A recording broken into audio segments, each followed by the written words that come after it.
Magandang araw po mga ka-apple. So dito sa likod ng aming bahay, so meron tayong matatagpuan na different kinds of fruit trees, and most especially yung mga apples, and meron din po tayong mga plum, cherries, and iba't ibang mga temperate at saka mga tropical fruit. Pero ngayon, ang ipapakita ko po sa inyo is itong tanim nating zucchini dito sa ilalim ng ating mga apple. So habang inaantay nating mamunga yung ating mga fruit, so nagtatanim tayo dito ng mga vegetable for consumption. So ito po yung ating mga tanim na zucchini. Ayan.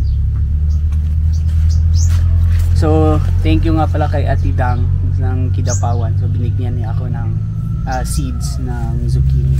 So mga nasa 1.5 months na po yata ito.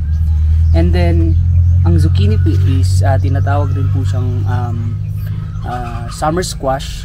So kasi usual siguro nitong in-harvest sa ibang bansa during summer. So papakita ko sa inyo ngayon itong ating zucchini. Ayan. So kung mapapansin niyo po, the usual, parang din po siyang mga kalabasa kasi meron din po siyang mga male at saka female na mga flowers, and then yung usual, ang female is yun yung nabubuo niyang bunga. Ayan. So ito po yung variety na yellow ang color ng ating zucchini. So ito po yung male at saka ito po yung ating female na flowers ng zucchini. So ito namang isa is ang green. Ayan, meron na pong medyo malaki na po yung kanyang bunga. Ayan.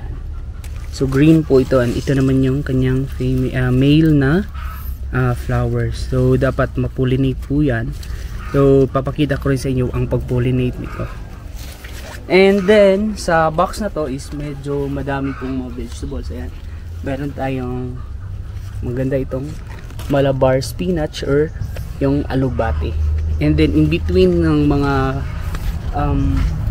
vegetables na to are meron tayong tinanim na peanut for nitrogen purposes sa ating mga lupa, kasi maganda siyang pang nitrogen fixing. And then dito meron tayong strawberries. Ayan. So medyo madami pong bunga yung strawberries, pero nag-iisa po itong plant ko na strawberries dito.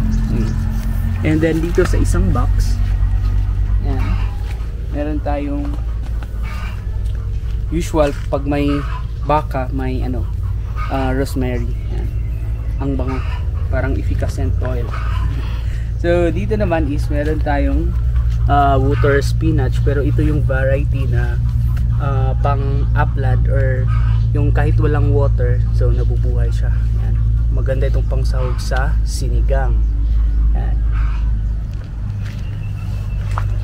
So habang nag-aantay tayo ng mga fruit trees na mamunga, so meron tayong makukuha mga vegetables dito sa baba ng ating mga fruit trees. Ayan. Ito po yung mga apples, medyo malalaki and flowering na po yan. Ito po from seeds. Sobrang laki niya. Hindi po ito grafted. So from seeds po yan. So yun lang. Thank you.